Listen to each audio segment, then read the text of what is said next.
Episode 124, IRONMAN 70.3 Steelhead with Bobbe Greenberg. Welcome to the pursuit of the perfect race. I'm Coach Terry Wilson, and with each episode, I bring stories of athletes to you that share their experiences at races in order for you to learn how to have your perfect race.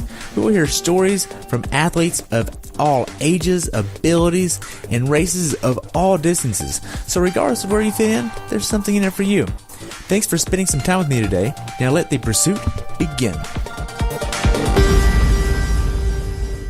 Hello everyone, and welcome back to the pursuit of the perfect race. Today I have the pleasure of talking with Bobbe Greenberg about her recent race experience at IRONMAN 70.3 Steelhead, where she had a time of 6 hours, 25 minutes, and 40 seconds. She's been doing triathlon since 2003. This race took place on August 12th, 2018, with the temperature on race day being 63 and rising to 84, and the swim was 76.4.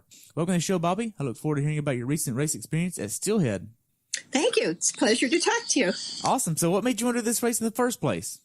It's driving distance from Chicago, so just being practical to use a race to get to. I've done this race many times. I did it before it was even bought by the Ironman company. I think the first time I did it was in 2006, and I've done it almost every year, but not every year. It's a race I like to do, and this year I did 3 in a 1 month period, 3 with the 2 weeks in between. So I did Door County, Wisconsin. 2 weeks later, I did Ironman Ohio, both 70.3s. And then 2 weeks later did Steelhead, not knowing how that would all turn out, but it turned out great. Wow. So your training really just consisted of racing. Yes, pretty much. What kind of plan were you using to prepare for 3 70.3s every other weekend for a month and a half? Just a month. Oh, so just a month. Okay. It was 4 weeks. I didn't have a real plan. I don't have a coach.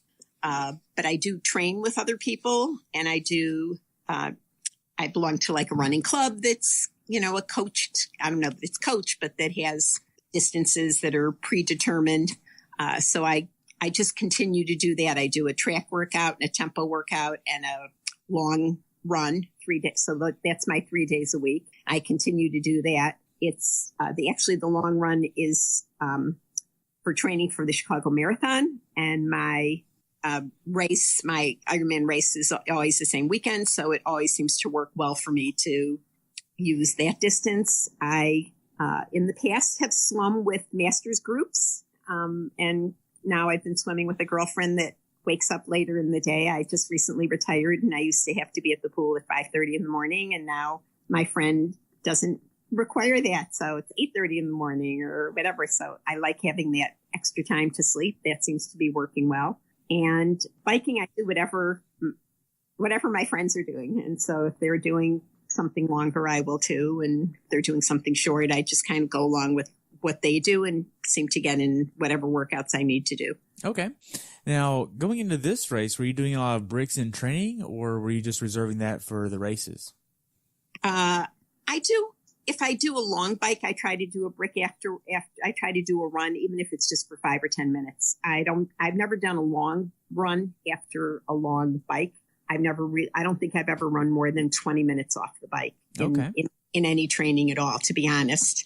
I like to get my legs moving and get that feeling and it seems to work. As soon as I start the run, even if I run with my bike, my legs feel fine. I don't have that rubbery feeling or whatever. That doesn't seem to stress me. In fact, whenever I look at my watch at the start of a run, I'm always surprised that I'm going as fast as I am. Okay. Now, in your training, how do you mitigate the risk of getting injured as volume and as intensity increases in your training? Well, this year I haven't done, this is the least amount of volume that I've ever done Really? Going to a race, because usually, my A race is always Ironman, and it's always at the end of the summer. And I've always done a few century rides leading into it as my long bike. And this is the first year I haven't done that. Last year I did 2 Ironman that were 6 weeks apart. I'd never done that before. So that was my ambition for last year. And then this year was to have these. Actually, I was doing 5 halves leading into it, but I broke my fingers a few months ago, so I couldn't do one of them. So I just did the 3 with the 2 week, and that seemed fine. I just I haven't done any ride longer than 56 miles. Okay. And I haven't done any run longer than 13.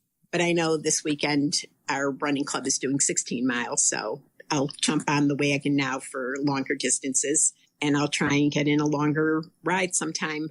Next week I'm babysitting my grandchildren, so I'll be with my daughter and her family. So maybe the week after that. I'm pretty casual about this training, and I might rue the day and be sorry that I was so flippant about it. But right now I'm okay with it. Okay. So what nutrition are you using for your training during your activities? For training, I drink a lot of coconut water. A lot of times I'll take, our running club has Gatorade on the course on our long runs. So I just drink what's there. I race with Infinite, but when I'm training, I'll try all different things. I'll have a kombucha. I don't know.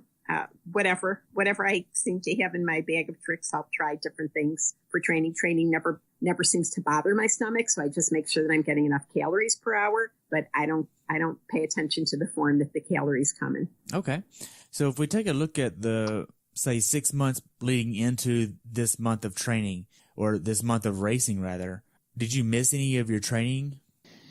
I did when I broke 3 fingers in my hand running. It's very, very dangerous sport, running for your upper extremities. I just trip over my own feet. I do it so frequently that it's almost scary, because I know it's going to happen again, and it's happened so many times. I've broken a finger on my other hand. I broke my collarbone. I broke my wrist. But it happened when I was younger too. I noticed, I would tear my tights or have abrasions on my knees or on my hands, or it's very common. And I think it was at Steelhead last year where I asked special permission of the referee to wear a brace on it was at Steelhead last year, to wear a brace on my hand because I had fallen and had, it on the palm of my hand. So I had a brace that the orthopedic surgeon had given me, and I didn't know, if that was allowed in the water. So, and she was hesitant because she thought it could be dangerous, that I could hit someone else with the brace, because it went from my wrist up to my elbow, but then allowed me to wear it. So it's only when I remembered that it was like, oh yeah, that was, but it's very common for me to injure stuff. Now, what was the most hours that you trained in a week? I probably do a couple of hours every day, something in the morning and something in the afternoon. So, and then a long run could be, or a long bike could be a little longer than that. So I'd say, 14 or 15 hours probably would be a good estimate. Okay. Now, I know you're married and you have grandkids and you recently retired, so you don't really have the work thing going on. But do you find an issue with balancing life, work, and training?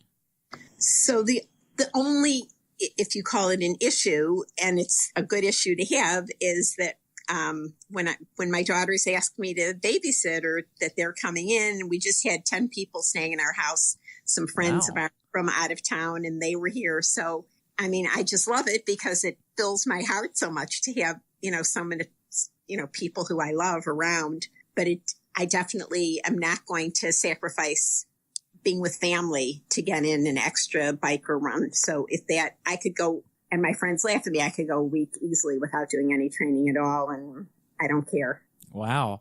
Now, being that it's so easy for you to put your priorities where they should be, because, honestly, this is a hobby and family is family. Family comes first. So did you make any sacrifices going into this race? I would say those are the only sacrifices.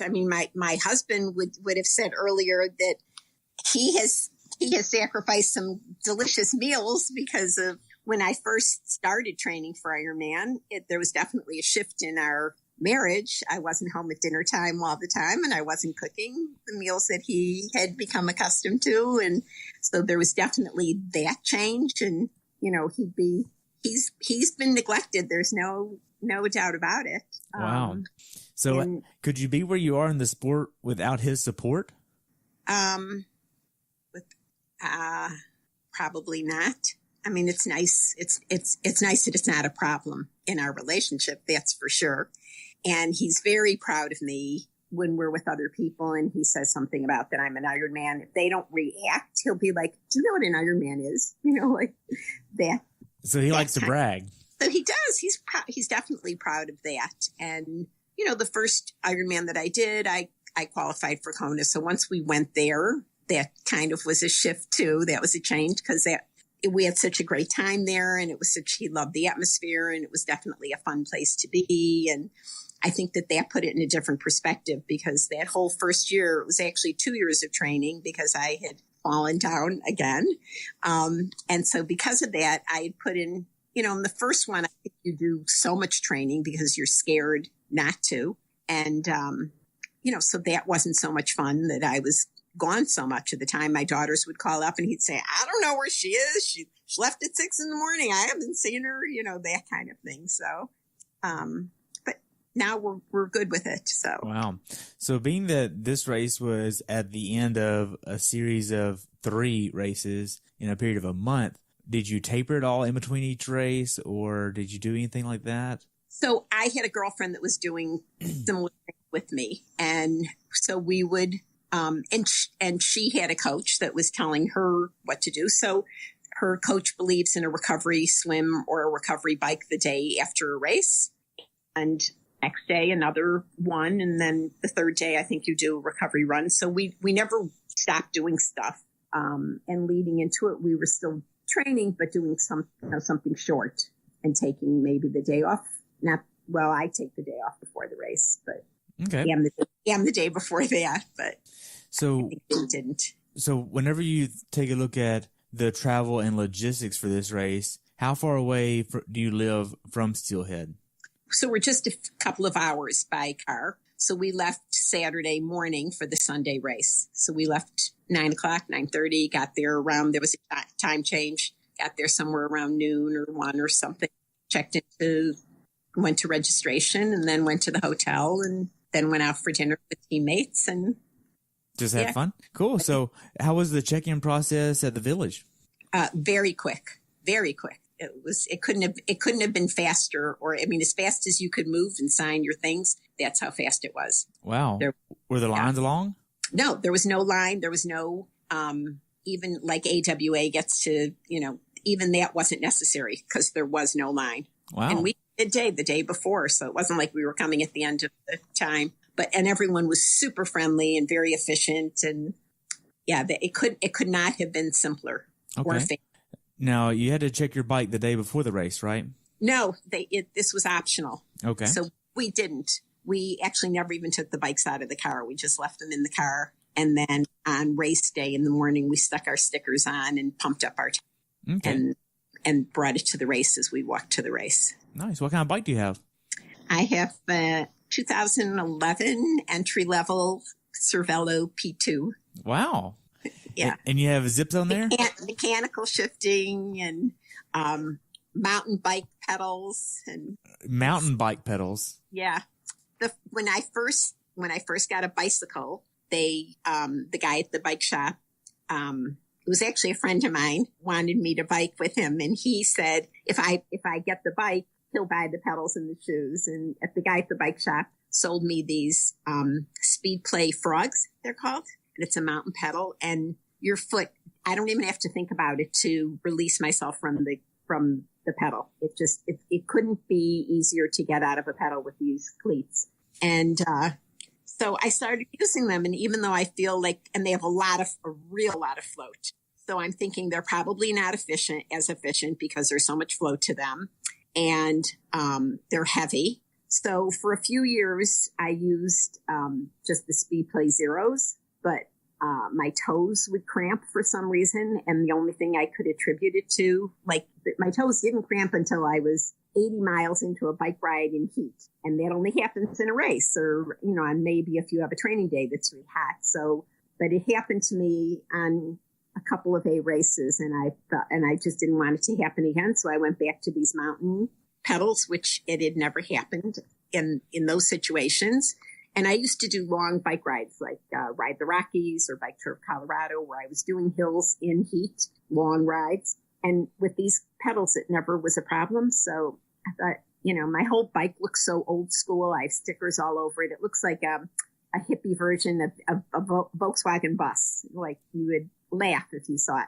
Wow. But it works. So the day before the race, are you trying to get in a certain meal to prepare you for the race? So in a couple of years, I've been trying to, or the last year, do low fiber so that I don't have to stop on the run to go to the bathroom. And just for that reason, I've tried to start watching what I eat the day before a race. And I remember once going to one of the welcome dinners for Ironman, and someone walked in with their own food. And I was like, oh my God, that's crazy that you just can't eat what they're offering you. But now I try to just eat, like I had a salmon and baked potato. That seems to be my go-to, or salmon and rice. Something simple that's easy to digest. And I'll have a banana and nut butter sandwich on Hawaiian bread for lunch or something like that. So I try and get in a lot of carbs. On our ride to the races, we're salt loading, like with potato chips and pretzels, and coffee snack, like not anything that's supposed to be good for nutrition, but with a lot of salt. And then we have these bowls that are called pho, that are just rice noodles, but they have 1,000 milligrams of sodium in one serving, and each bowl is 2 servings. So we're having 2,000 milligrams of sodium in these bowls. So we both did that too during sometime midday or after lunch, before dinner or whatever. Wow. So I do try and load up on electrolytes. Okay. Now, did y'all get an Airbnb or a hotel? We stayed in a hotel in Steelhead. But 2 weeks before that, when we did Ohio, we stayed with 4 women in an Airbnb, and it happened to be across of where the shuttle picked you up to go to take you to the swim. It was the transitions were several miles apart. So we couldn't have picked a better location as far as just walking out the door and getting on the shuttle. And then 2 weeks before that, I stayed with 8 women in a rental in someone's home in Door County. So I love that part of my race experience. And I did a Florida race with teammates this year in April and stayed with 4 people, 3 of whom I'd never met before. And that made it super fun. So to me, that's part of the whole race experience, is friends that I'm with and enjoying that. Wow. So now, were you trying to get a certain amount of sleep the night before the race, as in going to bed at a certain time? We didn't go to bed too early. I don't think we went. I think maybe we tried to make lights out before 10 o'clock, 9 o'clock, which I know is kind of late by most people's standards. And I think, thinking backwards, it was probably should have equaled 7 hours of sleep if we got up at 5. And I think that's what time we woke up. Okay. So y'all got up at 5. Did you have a breakfast and race morning ritual that you like to go through before you leave? No. So I don't have any breakfast in the morning, except I have a bottle of Infinite that I make with coconut water, and it has 2 hours of calories, so 500 calories approximately, maybe it's 600 calories in it. And I sip it as I go about whatever I'm doing that morning before I get into the swim. And I'll have some sort of a gel right before the swim. So I'm probably getting 700 calories in the 2 hours before the race starts. Okay. Now, what time did you actually get to transition, you think? Our aim was to get there before 6 o'clock. It closed at 6:45, and we were pretty spot on. We left our room. We got up at 5, left our room at 5:30 or so by the time we pumped our tires, and we were only 10 minutes away from the race, 15 minutes from the race. Okay. We were probably 5 minutes, but it was backed up for traffic. So there was traffic. There was. Just going right into the race. It's in a park, so there's only one lane. So I wouldn't say it was trafficky, but people kind of lined up as they were going into park. Okay. Now, whenever you actually got to transition, you're putting about 100 PSI in your wheels because you're using race wheels, and you also have latex tubes, right? Correct. Okay. So do you have a way that you like to set up your transition area?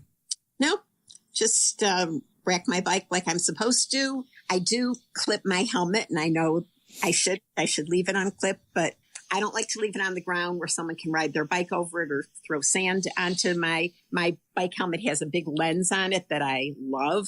The clarity on this Carl Zeiss lens is exceptional, so I really am happy with it. And so I'd rather actually clip it and put it over my bars, my aero bars, so that I know that it has less risk of getting knocked over. And then I just put my my bike shoes in the front with socks tucked in them. And then right behind it, my running sunglasses in my running shoe, my bib and visor on top. And that's it, a tiny little towel. I don't know why, but just that's it. Okay.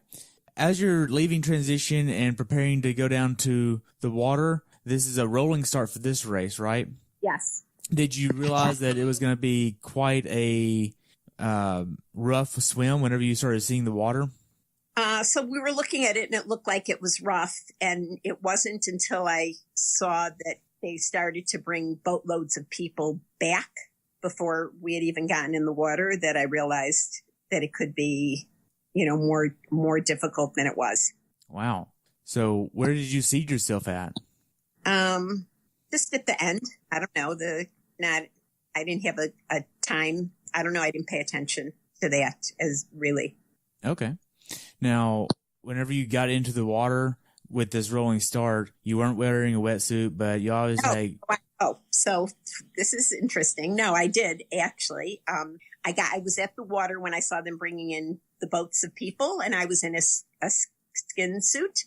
And as I was looking at it, and I had already mattered what my place was because I was the only one in my age group. So my place didn't matter. I wasn't changing it for anybody in my age group, if the only one, first and last. And I had already turned down the knee spot 2 weeks earlier in Ohio. That wasn't something that was important to me. And when I saw that so many people were and you could hear people shouting in the water too, which I never experienced before, like for help. Really? And asking it, like most people, and even my friend had her first panic attack she's ever had, and she does 6-8 Ironman races a year. So it's like so it was something to deal with. But when I saw that happening, she turned to me and she said, if I were you, I'd put on my wetsuit. So I walked away. We were about to get in line to go into the water, and I went back to transition. I ran because I thought that I needed a lot of, I didn't have any time. So I ran, I got my wetsuit. I had to have someone help me on with my wetsuit because I'd broken my fingers a few months ago. And so I can't pull it on all by myself. So I had help doing that. And then as I got back, when the people who were helping me, who were in wetsuits, were all like, oh, we don't go in for 45 minutes. You have lots of time. So I just hung out with those people, and they call it like the party in the back. And it was a party in the back atmosphere. And I'm not sorry that I did that. And my swim was okay. I never felt, the fear that other people were feeling, or it wasn't anywhere. For me, the difference between when I swim in a wetsuit and not is huge. Really? I know other people a little advantage, but to me, it's, a really big advantage. My normal half time is around 44 minutes, 43, 46. And in Ohio, I think it was 57 or 58 because it wasn't wetsuit legal there. So that's pretty significant. And the same thing in my usual fulls are like an hour and a half. My non-wetsuit full, which in Kona is never wetsuit legal, could be up to 2 hours. An hour 40, I think, is my fastest. Wow. Now, as you get into the swim yourself, are you using tinted goggles or clear goggles? I use dark goggles. Okay. But I use them all the time, even indoors.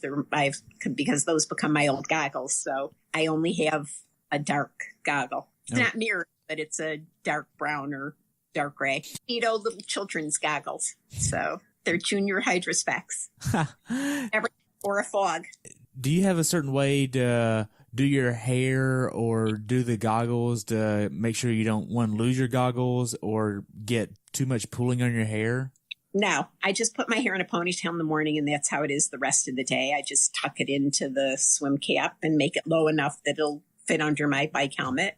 And my goggles, I know I should put my swim cap over it so that I don't lose them, but I never do that. So I just put the swim cap on and put the goggles on top, and up to now, I haven't had a problem. Good. So you get into the swim. How does the swim go for you? The swim was fine. I was, it's pretty clear water, and it's lake water. It's, it's nice. So it doesn't have that salty flavor. I was spoiled at Door County this year where they had 40 buoys that were numbered. 40. 40. So that made it so fast because every time you went by a buoy, it was, at some point I lost count and I was like, well, I should be on 30. And then it was like 38 or whatever. It just made it go by so fast. But in this one, they had the standard, I think 5 yellow and then 3, you make a turn at the red and 3 yellow and then it becomes orange. So, you're at the halfway mark, 3 orange and then the 5 orange and then you're home. So, knowing that's how Ironman does it, it makes it pretty easy to see where you are. Wow. So you get done with the swim. Did this swim take a lot out of you more than normal?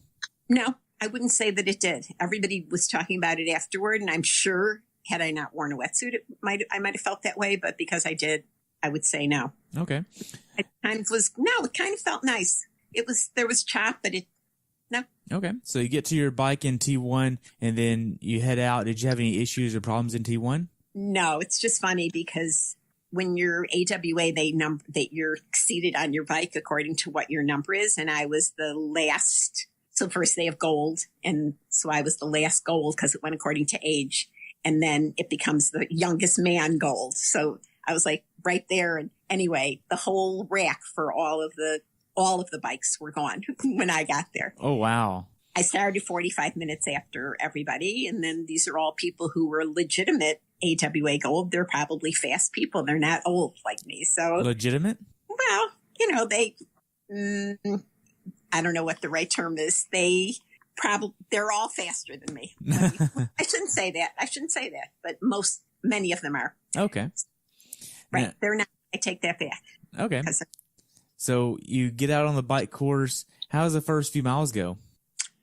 Fine. I got on the bike. I just kind of settled in and started surprisingly passing people because I'm not a super strong cyclist, but I noticed that I was doing that, and probably people who were much better swimmers, but not necessarily cyclists. So then I just started going, and then I started playing a game of how many people am I passing? And then if someone passes me, I would subtract that. And then I'd be like, oh, how many? And it seemed to kind of even out all the time, or else I just lost count. But I was trying to amuse myself. And my friend had made a large, you wear your age on your calf. And so my friend made a large 72 that looked like a calligrapher had done it. It was like a professional big number on my calf. And so a lot of people comment as they're going by me or while we're on the bike about my age. And so that makes it fun too, because I love talking to people all day long. I talk to everybody, anyone who I pass, anyone who passes me, every volunteer, I chatty. Wow. So did you have a certain strategy of how you wanted to attack this bike ride from a heart rate, power, or maybe even a perceived effort point of view?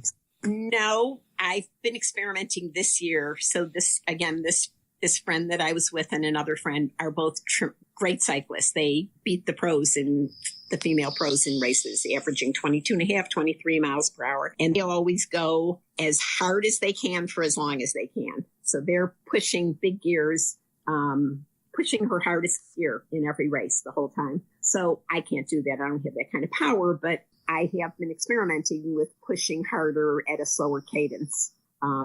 Whereas in years past, I used to have cadence as my only guide. When I first got into triathlon, if I was going faster than 8, then I would use 85 to 95. And as soon as I was going at a cadence over 95, I would shift my gear. And as soon as I was going under 85 or close to under 85, I would shift gears. And that was the only data that I was using. And then in recent years, this past year in particular, I was like, maybe everybody isn't supposed to be at 85, and maybe I should try experimenting with going, a harder gear at a slower cadence. So that's what I did. I might have overdone it because when I looked after I downloaded my data and it said, I think my average was 68 or something, 70 for my cadence. I'm like, maybe that's not so good. And it does seem when I compared this race to last year's that my run was 5 minutes slower, but my bike was 5 minutes faster. So it's kind of a wash. What was your run comparisons? You mean the times? Yeah. I think it was 2:18 last year that I did on the bike, 2:17 or 18. No, I'm talking about the run. I mean, on the run, rather. Okay. Yeah, I think it was a 2:18, and this year it was 2:22 or something, 2:20. Yeah, something like that. I mean, it really might not I think it could have been the heat. There could have been so many other things. Yeah, and then the swim is definitely different. So, I mean, there's so many variables there that I would think you'd probably at least want to test that out a few different times. Right. So, how were the aid stations on the bike ride? Great. Yeah. People were very enthusiastic. It seems like they have a lot of young people, and the people were like cheering for themselves when they did a successful handoff. I could see that. So I didn't stop at the first aid station on the bike. And the second one, I took water and just gulped it and then tossed it. So I didn't, on my bike, I carry water in the front hydration system. And then on my bike, I carry a bottle that has enough calories for 3 hours. So I didn't refill either one of those. I just would take water at the aid station and drink as much as I could and then toss it. And then along the way, I would sip from my front hydration, the water, and then would make sure that the calories when I'd be at, 15 miles or 25, that I was, halfway done with my bottle or, approximately. Okay. Enough calories for the bike ride? How many calories were you putting in that one bottle? So I put in enough for 3 hours, and I think my calories are around 250, 290. I'm not positive, whatever I use Infinite. And so whatever per hour for 3 hours I have in one bottle. Okay, cool. So and Ironman, I have an extra bottle. So, okay. For the bike ride, did you see a lot of flats or mechanicals on the bike ride?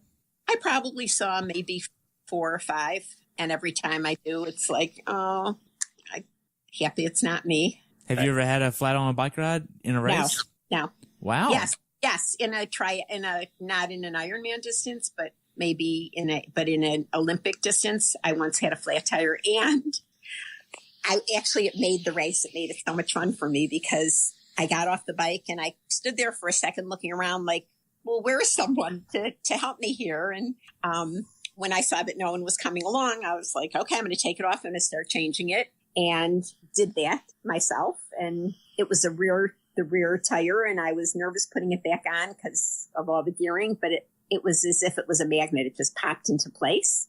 And then I got right back on my bike, and I was so proud of myself. I couldn't stop smiling. I was so excited that I had done that accomplishment. And then I kept thinking, well, wait, did I? And then I stopped because I was thinking, I didn't remember if my quick release, if how tight I made it, or if I put the little brake lever down. So I stopped twice, got off my bike to look and squeeze the tire to make sure it was okay. And then I finally was like, just go and forget about it. But it really was something great to me that I was able to do that. But that was the only time. Wow. That was a long time ago. It's never happened again. So for this bike ride, did you have a certain way that you wanted to kind of look at the overall course of you want to go faster on the back side versus the front side? No, I didn't have any. I just wanted to have fun out there. I wanted to feel that I was working pretty much as hard as I can work.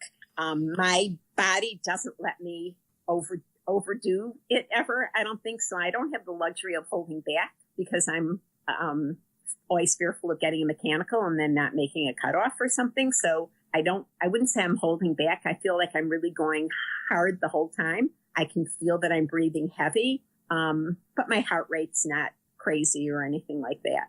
So you look at your heart rate? I may have glanced at it twice on the bike just to get an idea, but I don't really use it as a metric for doing something. More like, oh, that's interesting. Okay. As far as the bike ride goes, is there anything you'd tell someone to be aware of that hasn't done Steelhead before? No, I felt like it was like I had a tailwind, maybe like a tailwind all the ways. I felt like I was going pretty fast for me. Every time I looked down, I was like close to 19, 18.8, so for me, that's a good speed, and I was happy with it. Okay. And I never shifted out of my big ring. I tend to be oblivious in a race. Friends will laugh at me afterward. They'll say, wasn't it windy? And I'll be like, I didn't notice. And I was reading things on Facebook. People were talking about the hill in the race. And I was like, I don't recall a hill. So I think I just get I know that I overperform compared to how I train. So I've learned that about myself, and I just go with it. On race day, I'm very focused and having fun, and there's no negativity that's coming into my brain. So that was going to be the next thing is, was there any bad parts of the mental headspace? No, there really wasn't. I was like, oh, I'm doing this right. And I started thinking at the end about the transition. So because we had a great racking for bike out, it was a really long run to bike in. So I started thinking about that towards the end, about the best way to navigate that, and decided to take my shoes off and run in my socks in that, because it was pretty long rather than in my bike shoes. Now, whenever you actually got to the final miles of the bike ride, say miles 54, 55, 56, were you doing anything to start preparing to start running? No, except the last mile or so, you're on a small road where I don't know that they call it no passing zone, but that's always a concern because it's narrow, and if it's not a no passing zone, it should be, because you're just on a little narrow bike trail, and then it becomes this wooden footbridge that leads into this gym clock park. So that area, it's like I don't want someone else holding me up and slowing me down, but on the other hand, I don't need to be a rock star in that area either. So just being careful. Okay, I guess. But I don't spin my legs. I know I'm going to get ready to get off, and my pedals can't hold my shoe. I can't run with my shoes on my pedals because they would just fall off. So wow, that's how loose they are. So wow. So I took them off. So I hadn't practiced that or thought about that in advance, taking my shoes off and then what to do with them. So I kind of just held one in each hand as I navigated my bike, because I hadn't practiced that or thought about that in advance. Okay. So you get to T2. How does T2 go for you? It's pretty long, right? That is something that I planned in advance, because I've noticed in the last year, each time that I've been in transition, that I'm struggling with my balance a little, getting my shoe on. And I think that's age related for sure, that you start having balancing issues, I guess. So I thought I'm going to time myself. And I did that the day before, timing myself, going from my driveway into the garage and then putting on my shoes standing, and then doing it the same way sitting down. And I was wondering about sitting down, because I remember reading that once, never sit down in transition, but I did it both times here, and I'm glad that I did. I was stable and quick and felt comfortable doing it. And I didn't cramp. I was afraid, I'll cramp if I sit down and get up, but that wasn't a problem. So wow. So did you use socks for the bike ride? Yes. I've always worn socks. Okay. And for the run, did you, I guess you just kept them on? Just kept them on. Okay. Now, whenever you got to the run, did you have a certain strategy of how you wanted to attack the run, whether it be a run-walk strategy or go by heart rate, pace, feel? What are you doing? I typically try to run at a good pace that feels comfortable, where I'm breathing hard and trying to go pretty quick, but not crazy. I typically walk the aid stations, because as soon as I get to an aid station, I usually take water and like to do that. And then I also like to have Gatorade and Coke and Red Bull and whatever they're offering. So I'll take whatever it's like a buffet. I just am taking a little bit of everything. And then at the final end, I like to take ice and throw it down my shorts and go on. So I try to keep moving quickly, but I do try and grab a lot. And I'm not able to drink and run at the same time. So I'm walking, really? while drinking. Yeah. Mm-hmm. I just am walking and drinking and tossing, walking, drinking, tossing. So, and in an Ironman, they have an aid station every mile. So it's like a nice little break. Right. Now, whenever you start getting to the middle sections of the run, were you having any cramping or GI issues? So I had is it a cramp? Isn't it a cramp? Wondering, you kind of start feeling something. And I noticed one calf would kind of give out from under me, not completely. I wasn't falling down, but I noticed I didn't feel as secure with it. So I had a hot shot with me, and I took that. And then I also had some packets of mustard with me. So packets of mustard? Yes. I'd read somewhere that that's also good, the vinegar in it or something. I think it's the same concept as hot shot. I had been a tester for hot shot, and I think that their science was that it gets your brain to think of the spiciness instead of what's happening for whatever reason. And then I did base salt too. So had an arsenal of things in a little fanny pack that holds my bib. and was just experimenting with each one of those things. And it did seem to abate it. Like I'd feel sort of a cramp, not exactly, but maybe it could become one. And then I would do like those little packets of mustard that you get in a fast food place and just squirt that in. I couldn't do that. Like, no. That's just too much of, I'm not really a mustard fan. No, I'm not either, but it was a nice change of pace from the sweet stuff. So it didn't. Oh, it would be a change. All right. Yeah. Man, I might be seeing some of the food I just ate, but this year, this is the first time I've done it. I did it in Door County for the first time, and then I did it again. So. Wow. So as far as the run goes, whenever you checked into the race, you probably received some red bands to give to volunteers. So I gave it to the little girl that was handing out. I forgot what it was what her role was, but she was handing out either the bag or the shirt or talking about the cap. She was the one with the swim cap, and she was so deliberate about writing my number on the swim cap and checking to make sure it was the right number. And did I understand about wearing the swim cap? And she was so industrious in her job that I gave her the red band right there. Industriousness. She was, you could see that she was really taking pride in what she was doing and wanted to make sure that she got it right. And she was doing that for me. Wow. And I appreciate that. As a teacher, I appreciate people who like to do well or like to do the right thing and aren't just casual about that could be important to someone else. That makes sense. Mm-hmm. So for the run, sorry to get off topic about that, but most people actually give the band to someone on the run. So that's why I bring it up in the run. I had already given it away. But all the volunteers were super on the run. They were great. They were really, yeah. Okay. So you went to Red Bull and Coke pretty early, it sounds like.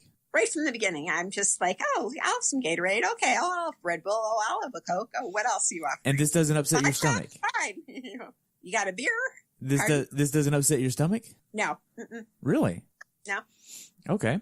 Now, as far as the run goes, what was the funniest thing that you saw on the run course? I don't know if this is the funniest thing that I saw, but so as I say, I talk to everybody, anyone who passes, all the volunteers, and a guy had gone past me. He had a 55 on his calf, and he said, "Wow, I hope I look as good when I'm your age." And I was like, "Well, do you look as good as me now?" And he says, I don't know. And then I said, "Well, you got 10 years to work on it." He actually had a 55, so he had more than 10 actually. But yeah, so I think, because people are like saying things like, "Oh, I want to be you," or "Oh, you're my," that kind of thing. I try to banter back with them and just amuse myself. And then I'm not thinking about, "Oh, it's hot," or "This is whatever. This is hard." Right. So mentally, this race didn't seem like it was that hard for you. No, I wouldn't mentally. No, I would not say that it was that hard for me. I was trying hard. I definitely was trying hard, but, it was my fourth half for the year, and I did an Olympic distance, and none of those are my A races anyway. So I'm looking at them as great training days. So even though I've only done 56 is my longest bike and 13 is my longest run, I'm still looking at those but they were race efforts, so they must count for something. Okay. So to give people a better understanding of how much experience you have at this distance, how many of these 70.3s have you done? I don't know. I don't know. I'd have to, I do a few a year, and I've been doing it for 14 years, I think, since 2000. So wow, probably quite a lot. Okay. So the five. I know I did 5 last year, and I did 5. Last year I did 3 halves and 2 fulls, and this year I did 4 halves and 1 full. So, and then I'll throw in an Olympic or whatever. And in the winter, I did 3 half marathons in the winter. So I race a lot, I think, or enough that I have enough experience. Okay. Now the last mile of the run, how are you feeling? Good. The last mile of the run is downhill. So oh, really? I was feeling good. Definitely, I was feeling good. And it was like, as you start going down this hill, and then you start recognizing things that you passed when you were coming up the hill. And I've done this race several times, so I knew exactly where I was. And I'm like, oh, I'm pretty close to the finish line, kick up the pace a little. And yeah, so happy when you see the lake and turn the corner and see all the fanfare and all the people. Nice. So the last 800 yards as you get closer to the finish chute, how was that for you? Good. People are cheering and lining along the way like you're someone important. And so, yeah, it felt good knowing that you're done. Feels good. Nice.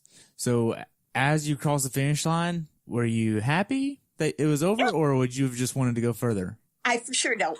I never want to go further. But even training, I was just saying this to someone. It's like if you have an 80-mile bike ride at 60 miles, you're like, ugh, but if it's 100-mile, then at 80, you start going, I wish I was done. So I think it's the same thing. The first mile of the run always seems long and the last mile seems pretty long, but I was happy to be done. I definitely wasn't looking to be out there longer. I don't know too many people who are, maybe the pros. Right. So how was your recovery process from this race? Good. We swam on the way home. We stopped once, maybe twice, just to stretch our legs. And then the next day we went for a ride. We went on a spin bike for a 45-minute easy ride. And the next day we went for an hour swim. So, and then that night, Tuesday, the race was on Sunday. Tuesday night, I went to my track workout. So, yeah. Okay. Usual. So what's something that you learned from this race that you'd like to pass on to someone who hasn't done this race before, but has some experiences doing other races? I'd say it's a great race. It's very well organized, great volunteers, a really fast course. I've always done well there. There's 20 miles without a turn on the bike. So I always feel like that makes it fast and a lot of shade on the bike. So that makes it nice. Lake Michigan can be anything. It's clear water, which is nice. It can be like a mirror. And even that day, after the race was over, we looked down and the water was fine, as calm as could be. But it was crazy for the race. I heard that 150 people were pulled out of the water. That's wow. A statistic that someone said. I don't know how true it is, but I know a few people like the age group under me, only one woman finished the race even, and the others didn't make the cutoffs or whatever for the whatever reason. Wow. Yeah. So it wasn't such a kind race maybe for other people, but I had fun. And yeah, if you live in the Chicago area, you can't beat it because it's such close proximity to Chicago. Okay. Now, if you could change one thing about your race before you toe the line, what would you change about it? I mean, it seems like you had a pretty great day. Yeah. I don't know. I mean, I'd have to look closer at, I don't know because I don't really know. I know that my run took longer than usual, and I don't know if it's a result of slower cadence, bigger gear. I don't know that information enough yet, and I don't pay that close attention to all the data to really analyze it clearly. I know that's probably not helpful for people who do. I did, when I looked at my heart rate after the race, I saw that it's kind of what it's been typically for hot races as far as on the run. And a lot of times I would look at heart rate only to make myself go harder, never to hold back. It's more like, come on, you should be pushing yourself harder than that. But on this, I just kind of stayed within what I usually do, where I feel like I'm breathing heavy and working hard but still enjoying myself. Okay. Now, logistically, how complicated was this race for you? Not at all.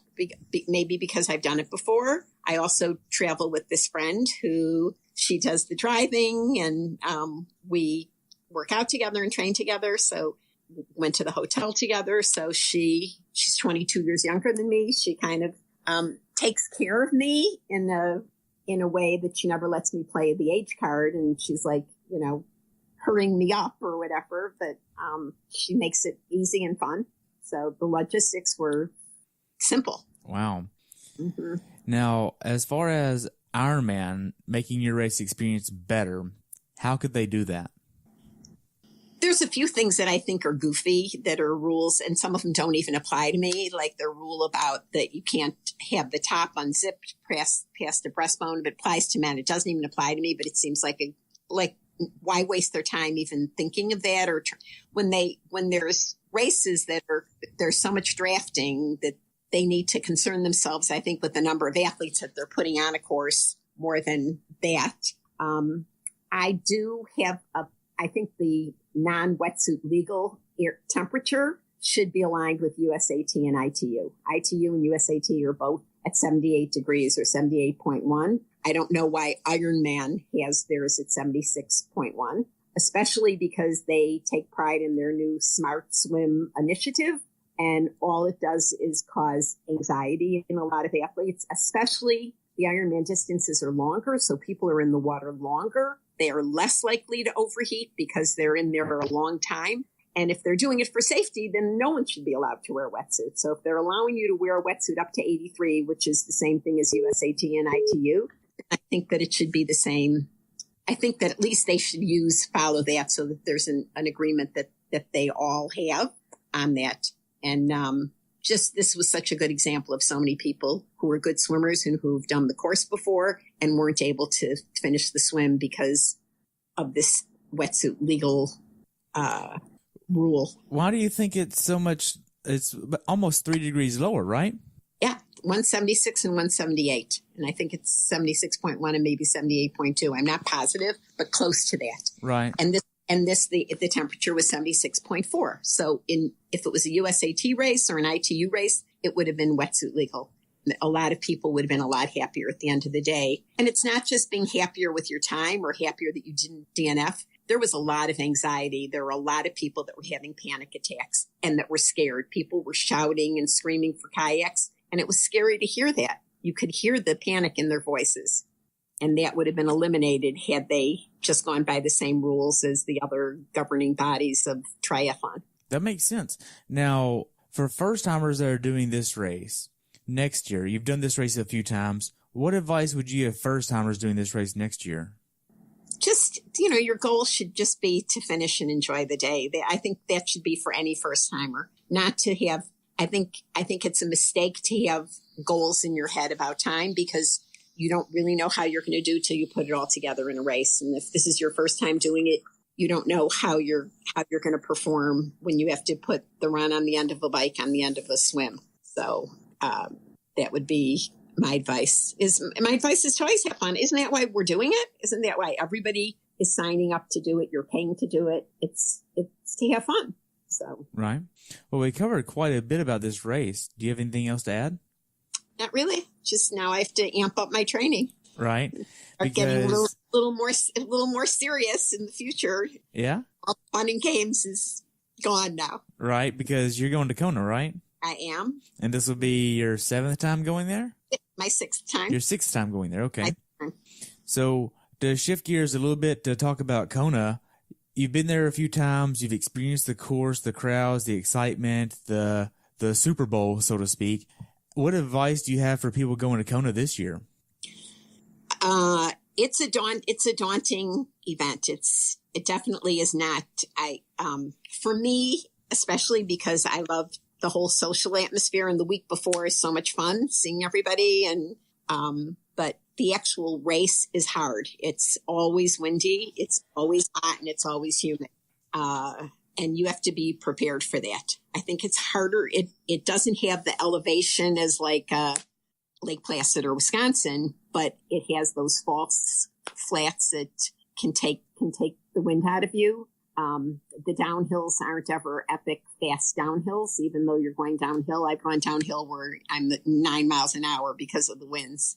The winds are something to deal with because you should stay aero even in the wind. But, some people may not feel comfortable doing that. You come through these lake canyons, and then when you're just out in the lava field, all of a sudden you have these crosswinds that can be a little frightening if you're not prepared for it.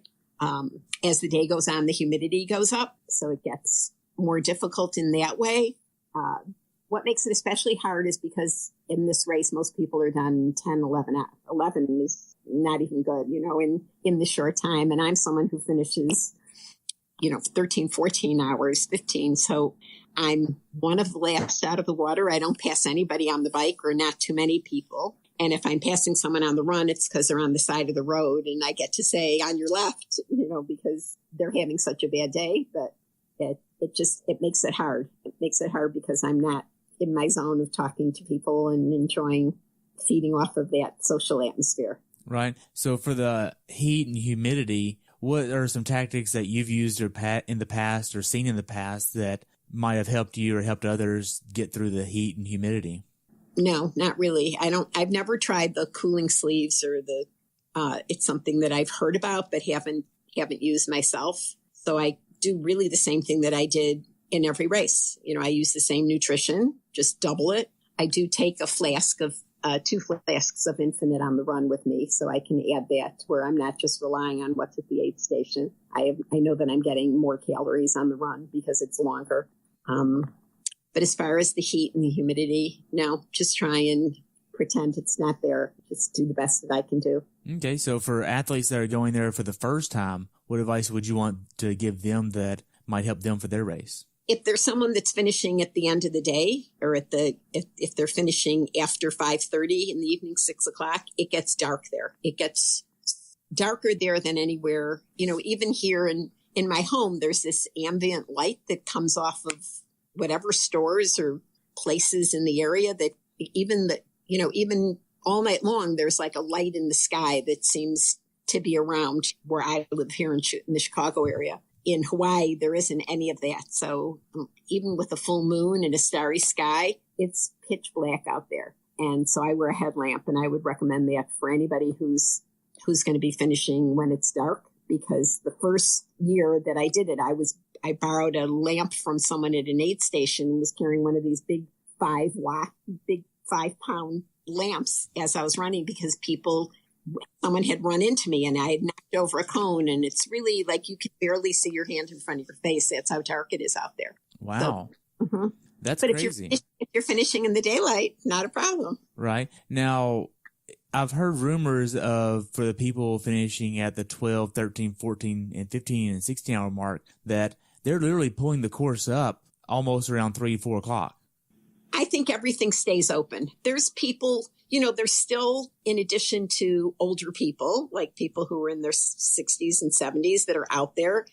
Now they have all the legacy athletes that are out there that they're not finishing in 10, 11 hours. And then they always have their, spots that they give to the executive challenge or whatever. So there's probably a couple of hundred people that are in the back of the pack, and everything is open while they're there, while everybody's out there. So I would not say that I ever felt like I got to an aid station and they were done. There's support out there the whole time. Wow. Now, how much have you spent on swag at Kona in the past? I'm not a big consumer. Really? Yeah. I never buy anything at the expo, to be honest. I already have more than I need. I really wish I had less than what I already have in every area of my life as far as material possessions. The first year I went to Kona, we stayed after for another few days. And the day after Kona, the expo was selling everything at half price, and they had bike shirts that were 2 for $25. So I got a sleeveless jersey and a long sleeve jersey they were 2 for $25. And they had a gorgeous graphic on it, and it was so cool. And so I bought that. And then one time I rode it on a century ride, and someone came along and saw that it said Kona on it and said, "Oh, were you a spectator?" And I was climbing a hill at my 3 miles an hour, but staying upright. And he said, "Oh, were you a spectator there?" And I said, "No." And he said, "Well, were you legacy? What were you legacy?" And I said, "No, I qualified." I did this before the legacy even existed? Right. Not a legacy. He used lottery. He said lottery. Were you a lottery person? And I said no, because they used to have a lottery. Right. And then I said, no, I actually qualified. And then he was like, "Oh, well, I wish I were an 80-year-old female," or something like that, as he pedaled off. And so I always felt uncomfortable wearing stuff with Kona on it after that. It always seemed like it's just calling attention that, I don't know. I can't. Wow. That's crazy that somebody in the sport would do that to you. I thought it was funny, actually, at the time when he said, "Oh, I wish I was an 80-year-old lady." And I was like, well, I'm not that old. I was only 60 then. But so that's it. And then I don't buy it because I have they give me a shirt at every race for free, that's part of your registration. So I don't need more stuff. So I'm not a fan. Okay. Now, to change gears a little bit, you've been to Kona, you've done plenty of 70.3s, you've done plenty of Olympics, marathons, you've done quite a bit. what races still remain on your bucket list? I don't think I have one. I've done Boston a few times. I've done Escape from Alcatraz. I've done iconic races. There's I can't think of one, a California one that's famous, a trail race that I did. My daughter lives in California. So I don't know that I don't have a bucket list of races to do. Okay. And I'm practical. So it's like, oh, Ironman Wisconsin is only 2 hours away. So I did that over and over again. It just was easy. And then I did Maryland. So those are really the only ones. I've done 12. And I did Arizona last year, which was super fun because all of my family came out. I have a brother-in-law and sister-in-law that live in Arizona, and we made a Thanksgiving reunion there. So we had 35 people there. My grandkids were there on the course cheering me along, asking me why I was running so slowly. But it was great to see. I didn't expect, they all had these matching red shirts. And as I turned the corner on my bike, I said to them, they were flying in because they live out of town and they were just flying in that day. And I said, don't even get up for the swim. Just come. The only time, it'll be great to see you on the run. And as I was turning, it's a 3-loop bike. As I was turning the corner, I saw this family of red shirt people. And I was like, they're so cute. They're so cute. And then as I got close, it was like, oh my God, they're mine. They're like, look how cute you all are. And then I'd already made the turn, so I didn't put my foot down. I was like, oh my gosh, I can't wait to give them a hug on the run. And then that made it a special race for me in that way. Wow. So as an athlete, what's your proudest finish line moment? Last year I did Ironman Maryland, and before the race, this guy that's a friend of mine from Chicago, but he's also a coach. I came walking up he was there with his girlfriend, and she was doing the race. He was actually doing Kona the next week, but whatever, they were at Maryland, and I was the only one in my age group. And he was like, oh, so I hope you win your age group, or something like that. Gee, I hope you do well. And I said, everybody, thinks that must be like a great feeling when you're the only one, but it isn't. It feels lame, and it doesn't. I work hard in training, and I do well at races, and just because I'm the only one, like in Arizona, there were several women, and I still won my age group, but this was at Maryland, which was first. And so then he said, well, why don't you try and really push yourself and see what you could do? Why don't you really just go as hard as you can and see what you can do and I was like, well, because I do want to finish. That is the goal, is to finish. And he said, but you've finished Ironman. Why don't you test yourself? And so I did. And I had at age 71, I had a personal best at that race. Wow. Personal best on the bike, and a personal record overall on the whole race. So I didn't think I could go that hard on a bike or push myself as hard as I did. I didn't know how that would turn out. And so I have to say that was my proudest accomplishment, just it was my 11th Ironman, and to have a PR at that point in life and time was a pretty proud moment for me. I won't deny it. Wow, that's awesome. Mm-hmm. So that's all I have. I only have one more question for you, and that's, what's your definition of a perfect race? I think a perfect race is when you can look back on all of the circumstances as part of the race and feel that there weren't too many seconds lost. That if you can account for, oh, I shouldn't have dropped my goggles. Well, that's only a second or two. And I wish that I would have practiced putting my shoe a different way. If you can add all those things up and you're only talking about little seconds in each area, or, a couple minutes overall, I think that's pretty close to a perfect race, as opposed to a race where you find that you're walking minutes and minutes and minutes, or other circumstances that contribute more to the taking the fun out of the race. Gotcha. So if you don't have too many regrets afterward or things that you would change, I'd say that's as close to a perfect race as, for my definition. And if I'm smiling most of the day, I'd say that's pretty close to a perfect race for me. Awesome. Well, I hope you have a good day, and we'll talk soon. I would love to have you back on after Kona to talk about Kona.